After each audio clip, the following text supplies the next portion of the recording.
Hey guys, so I'm here to review the Aveeno lotion. So I basically ordered this off of Amazon because I was experiencing some dry skin and a little bit of like eczema and stuff. So I went ahead on Amazon and I bought it. It came pretty fast. I would say like 2 days. And I already unboxed it because I just really needed to use it.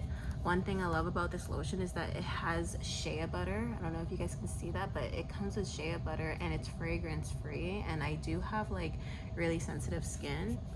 So I'm just gonna try some on my hands so that you guys can sort of see how nice and moisturized my skin looks after just applying it.